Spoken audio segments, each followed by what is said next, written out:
What is truth? Or better yet, what is real? Journalist Walter Lippmann wrote of the pseudo-environment, the idea that existence is so complex that every individual manufactures and experiences their own reality and vision of the world. Lippmann believed the realities of the general public are informed by the media it consumes, itself subject to censorship and manipulation. The control of information and the public's willingness to accept the truth presented allows those with power and influence to project their realities onto others. This is propaganda.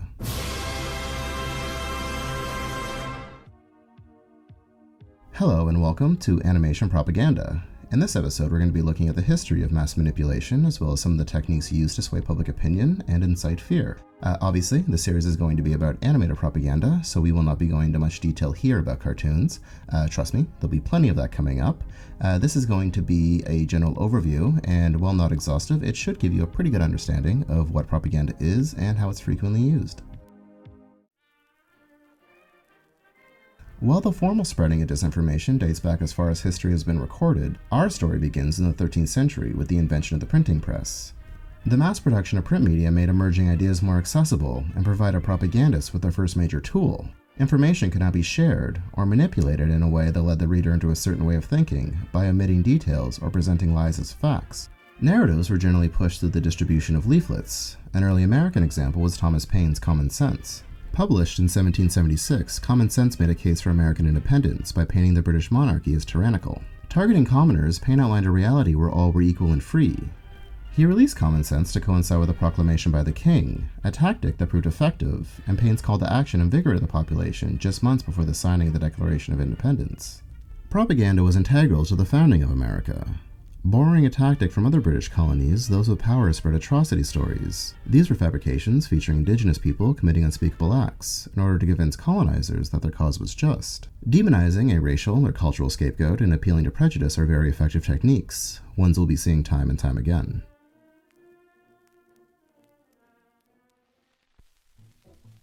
Propaganda can be organized into two main categories, black and white.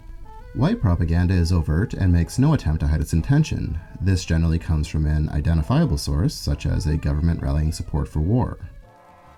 Black propaganda, on the other hand, is much more insidious in its approach. It deceives the target by masking its source and presenting itself as a product of what it's attacking, like the Soviet spreading of fake KKK pamphlets to spur race tensions in America. A third category, gray, exists to classify sources that are somewhat transparent but are more often than not ambiguous. An example of this would be Radio Free Europe, a radio station funded by the US government that broadcasts news to countries that claim censor information. It should be clear by now that the lifeblood of propaganda is information. We've looked at how controlling it can benefit those in power, but why is it so effective? Late in the 19th century, intellectuals were exploring and contextualizing the ideas present in mass manipulation. One of the first published works on the subject was Gustave Le Bon's The Crowd, a study of the popular mind. Le Bon believed that while an individual may hold certain beliefs and morals alone, when placed in a crowd they fall under the influence of the collective mind, as though hypnotized. With their individualism removed and the illusion of anonymity, they become susceptible to conformity and more inclined to act in ways they never would on their own. At the same time, film was emerging, which would become the most powerful medium for propaganda for nearly a century. Whereas print media was limited to the reader's imagination, film gave the propagandist the ability to use and manipulate symbols and images, so that even if the viewer was illiterate, they could understand the message being conveyed. This, combined with the fact that film then could only be screened in public, before an audience, a crowd, made them the ideal tool for mobilizing people behind a cause. So now that we have a grasp on the basics of propaganda, let's take a look at it in action. The First World War was a conflict unlike any other that had come before it, not only in terms of destruction and bloodshed, but in the way that information was utilized. At the forefront of this information, and I guess real war, was Germany and England. Now, we just talked about the effect film could have on a population, but other technological advances, such as radio, aided both sides in rallying support, domestically and abroad. In its propaganda, Germany positions itself as a pinnacle of culture and civilization. It was destined to win the war and appealed to neutral nations as well as minorities within allied countries in an attempt to destabilize them from the inside. To combat this, England mounted the largest and most organized propaganda campaign to date. Several information agencies would be established throughout the war, beginning with Wellington House in 1914. Led by Charles Masterson, Wellington House recruited some of the nation's top authors and artists to create pro-British material. Prior to conscription, enlistment was spurred by recruitment posters. These appealed to patriotism and occasionally used guilt tactics to convince men to join. The most influential of these was Lord Kitchener Wants You. The poster featured Secretary of State for War Lord Kitchener pointing at the observer with the words "Wants You" inscribed below. If this looks familiar, it's because it would go on to inspire several imitations, including Uncle Sam and Smokey the Bear. Still, no technique remained quite as effective as good old-fashioned atrocity stories, most notably the acts of German soldiers during their invasion and occupation of Belgium. The Germans were portrayed as barbarians who defiled and murdered civilians. These acts would be personified in the form of Edith Cavell. Cavell was a British nurse stationed in occupied Belgium who treated both German and Allied wounded and assisted the escape of Allied soldiers. When the Germans caught wind of this, she was tried and sentenced to death by a firing squad. When facing death, Cavell reportedly said, "Patriotism is not enough. I must have no hatred or bitterness towards anyone."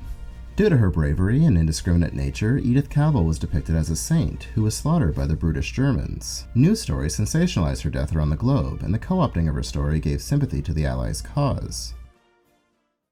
In 1917, America entered the war. Prior to this, they had remained neutral, though provided resources to the Allies. President Woodrow Wilson had even ran his re-election campaign with the slogan, "He kept us out of war," and a majority of Americans believed this was not their fight, opposing any intervention or involvement. To rouse support, the U.S. government created the Committee of Public Information. Headed by George Creel, the CPI sought to influence public opinion. They implemented an aggressive propaganda campaign that included the normal avenues, print, radio, film, but given that America is such a diverse country, comprised of many ethnic groups and nationalities, a single cultural approach would not be as effective as it was in England. To combat this, the CPI introduced the 4 Minutemen. Named for the time required to change reels in movie theaters, the 4 Minutemen were volunteers who would deliver 4-minute, government-prepared speeches promoting patriotism in the war. These would be conducted, obviously in theaters, but also in churches and public squares, and cover topics like food rationing and the purchasing of Liberty bonds. While some celebrities took up this role, like Mary Pickford, Douglas Fairbanks, and Charlie Chaplin, a majority of the 75,000 volunteers were regular citizens that could speak to the population on their level, and more importantly, in their language. At the end of the war, the CPI was disbanded, but its impact was lasting. Former employee and nephew of Sigmund Freud, Edward Bernays, would further contextualize propaganda, as well as public relations, throughout the 1920s. Bernays surmised that the tactics used to rally people behind war could be used in peacetime by corporations to sell products. He also believed that it was possible to unlock the subconscious desires of consumers and that their purchasing habits could easily be influenced by appealing to an emotional response. In short, selling a feeling rather than a product. The Second World War could be called the Golden Age of propaganda, though I believe that title is more fitting for the decades that followed, when cause moved beyond country and more towards ideology. Now, there will be entire videos dedicated to World War II and Cold War tensions, respectively. However, I do want to look at a couple examples from this period, namely Nikolai Yezhkov and Leni Riefenstahl. The Soviet Union grew out of the class conflict, and assuming power, the Communist Party sought to control and mold the population into a new, selfless society. All media and educational material passed through government inspection to ensure it was in line with Marxism-Leninism. Anything that deviated from this was deemed an enemy of the people. In the 1930s, the Soviet Union went through a period of political repression and ethnic cleansing known as the Great Purge. Under Joseph Stalin, policies were introduced that caused a famine, killing millions of people, with the government formally denying this ever took place. Any news that painted the government in a negative light was labeled anti-Soviet propaganda, and spreading dissenting opinions was punishable by extrajudicial killing. These were enforced and carried out by the NKVD. Functioning as a secret police force, the NKVD was also responsible for espionage and the managing of forced labor camps known as gulags. At the height of the Great Purge, the NKVD was headed by Nikolai Yezhkov. From 1936 to 1938, Yezhkov oversaw the arrest and murder of millions for crimes against the state. These included political figures Stalin saw as a threat, as well as the wealthy, but a majority were average citizens who were falsely accused or members of certain ethnic groups. In some cases, show trials would take place to maintain the appearance of justice. Yezhkov was successful in his position, and because of this, Stalin began seeing him as a potential liability. His powers were gradually stripped until his fate became clear. On April 10, 1939, Yezhkov was arrested and confessed under torture to numerous offenses he later claimed he didn't commit. He would remain loyal to Stalin as he was sentenced to death and secretly executed. His likeness was later removed from an official press photograph, as though he never existed. Leni Riefenstahl is perhaps the greatest propagandist of all time. Her films portrayed Hitler as a savior-like figure while humanizing his Germany and vision of the world. Riefenstahl began her career as an actress before directing 1932's The Blue Light. That same year, she attended a rally held by the Nazi Party and found herself captivated by Hitler's presence. After the Nazis took power, Hitler nationalized the German film industry and dedicated the medium to spreading propaganda. He was convinced Germany lost the First World War due to England's demonizing the German people.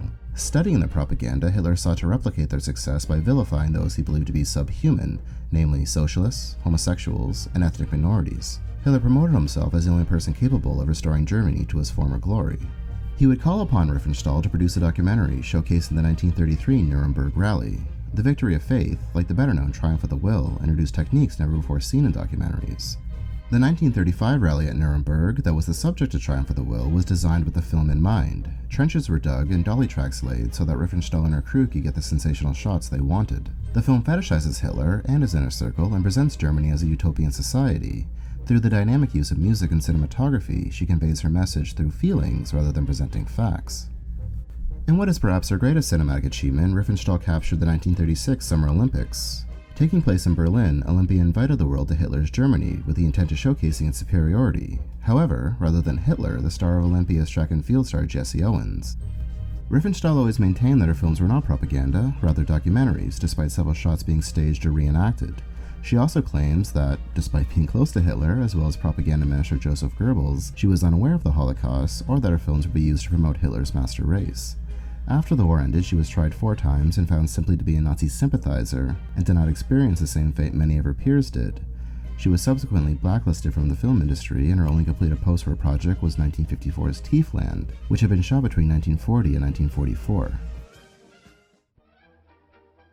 Now, not all propaganda is overtly political. Taking a break from war, let's take a look at the social guidance and religious subgenres.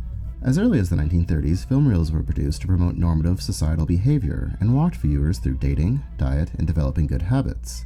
They would be shown in schools and were aimed almost exclusively at young adults, preparing them for marriage and career. A major producer of these was Coronet Films. While they were not state-sponsored, these films tended to lean conservative and encourage conformity, portraying normalcy in an absolute singular way. Watching these through modern eyes, it's easy to dismiss them as quaint or old-fashioned, relatively harmless, but the same cannot be said about the work of Sid Davis. Davis separated himself from other producers of guidance films by confronting issues they didn't address, like drug addiction, as seen in 1951's The Terrible Truth, and gang violence. In 1961, he produced maybe his most damaging film, Boys Beware. The film, which perpetuated the myth that homosexuals are pedophiles, consists of 3 boys being preyed upon by an older gay man. The film treats homosexuality as a mental illness and was even shown in schools in an attempt to prevent it. Another subgenre, religious propaganda, features similar takes on these topics. Take, for example, the Young People Ask series from Watchtower Video. This is an extension of the Watchtower, the Jehovah's Witness monthly magazine, which propagates the belief that we are living in the end of times and that God's kingdom is coming soon. Stay tuned. The intent of these videos was to inform young people the way that they could live their life in accordance with Jehovah's Witness principles. In How to Make Real Friends, a member of the church moves away and becomes friends with a group of non-members. She is initially drawn to them, but their casual drug use and lax approach to premarital relations makes her uncomfortable. Confiding her feelings in a family friend, she is told the dangers and why you should never make friends of non-members. At the beginning of this video, I asked, what is truth? Well, I'm happy to tell you, I have the answer. It doesn't matter. Information has never been more accessible to us, and yet we've never been so susceptible to the spread of myths and disinformation. By being given the option of curating and filtering all the content we consume, we've created a bubble in which an algorithm presents us with information it believes we want to see and censors any we don't. This has the potential to isolate people by only exposing them to news that aligns with their worldviews, cutting out any that may oppose it. This is even more dangerous when you consider the rise of illegitimate news sites publishing fake news. All news is delivered with a certain level of bias, and as we've seen, manipulating information or manufacturing it is nothing new. However, it's never been easier to publish, promote, and most importantly profit from intentionally false news stories. With the combination of fake news and a filter bubble, it's possible that a person's view is entirely informed with false information.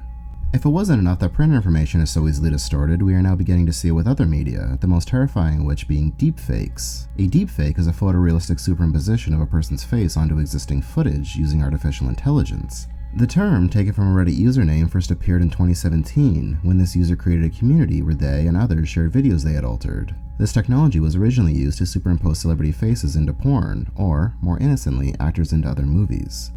However, deepfakes have begun to make their way into politics, with the possibility of framing or portraying an opponent quickly becoming a reality. This is the future of propaganda. So that was a lot, and I wish I had a more optimistic way of ending this, but unfortunately I don't. However, next time will be lighter. We are going to be looking at the early history of animation, from the birth of the cartoon to the 1950s in the golden age of American animation. Now, this was not meant to be an exhaustive history, and we will be expanding on this in the coming months. We will also be diving deeper in a process video over on Patreon, patreon.com/pixandportraits. I invite you, please, come and join my private war.